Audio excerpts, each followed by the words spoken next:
میں مہر Fatima, research scholar, Delhi university. میری پی ایچ ڈی کا موضوع ہے 18ویں صدی کی اردو غزل اور قائم چاند پوری۔ پہلے 18ویں صدی کا تھوڑا سا تعارف پیش کروں گی اور اس کے بعد قائم پہ آؤں گی۔ ہند اسلامی تہذیب کے ارتقاء کا جو سلسلہ حضرت امیر خسرو کے ساتھ شروع ہوا تھا، 18ویں صدی اس سلسلے کی آخری مضبوط کڑی ہے۔ ناقدین کا خیال ہے کہ 18ویں صدی کی غزلیہ شاعری اپنی روایت کے تمام ادوار کے بنسبت زیادہ ثروت مند اور وقی ہے۔ 19ویں صدی تخلیق اور تہذیبی سطح پر اپنی تمام کامرانیوں کے باوجود انسانی احساسات سے 18ویں صدی جیسا ہماگیر اور بے میل رابطہ استوار نہیں کر سکی، جبکہ 18ویں صدی نے جو جگہ بنائی وہ بہت فطری، بہت بے ساختہ اور خودکار ہے، جس کے لیے ہمیں کسی طرح کی شعوری کوشش نہیں کرنی پڑتی۔ 18ویں صدی میں میر، سودا، درد، قائم، میر حسن اور مصفی، یہاں تک کہ نذیر اکبر آبادی بھی اپنی اپنی منفرد خصوصیات کے باوجود، یعنی مذاق شعر کے فرق اور رنگوں کے اختلاف کے باوجود بھی ایک ہی صف میں رکھے جانے کے قابل ہیں۔ ان میں سے اگر ایک کو بھی حذف کر دیا جائے تو ان کے دور کی تصویر کا ایک رخ چھپ جائے گا۔ یہ سب کے سب اپنے دور کی رہنمائی اور قیادت کا فریضہ انجام دیتے ہیں۔ سب نے اپنے اپنے طور پر کچھ نہ کچھ اثر چھوڑا اور بعد کے ادوار میں کسی نہ کسی سطح پر ان سے استفادہ لازمی کیا گیا۔ پروفیسر شمیم حنفی لکھتے ہیں، میر اور سودا بے شک 18ویں صدی کے نمایاں شناختی نشان یعنی ویزیبل آئیڈینٹیفیکیشن مارک کے طور پر دیکھی جاتے ہیں، لیکن ان کے زمانے کی پوری تصویر ان کے جن معاصرین کے واسطے سے مکمل ہوتی ہے، ان میں سودا، درد، مصفی، میر حسن، نذیر، قائم، یہ سب کے سب ہماری زندہ اور سرگرم یادداشت یا ایکٹیو میموری کا حصہ ہیں۔ غزلیہ شاعری کے سیاق میں 19ویں صدی کے ساتھ غالباً معاملہ کچھ مختلف ہے۔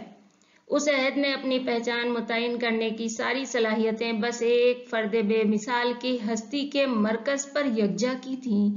یہ ہستی غالب کی تھی۔ ان کے دوسرے معاصرین شاہ ظفر، ذوق، مومن اپنا اپنا شعر کسی اور طول موج یعنی ویو لینتھ کے مطابق کہہ رہے تھے۔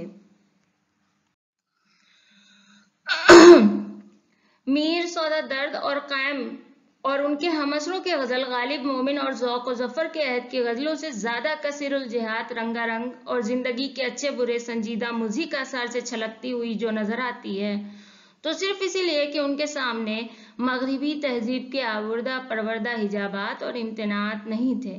اپنی تخلیقی مقاصد میں 18ویں صدی تک ہماری شاعری ادبی روایت پوری طرح آزاد اور خود مختار تھی۔ اسی لیے جو کھلاپن ہمیں میر اور نذیر کے ہاں ملتا ہے، اس کے بعد کی روایت اس سے محروم نظر آتی ہے۔ ظاہر ہے کہ یہی وہ صدی ہے جب غزل کی شعریات وضع ہوئیں اور اس رسومیاتی تعین میں اس دور کے شاعروں کا بڑا عمل دخل رہا۔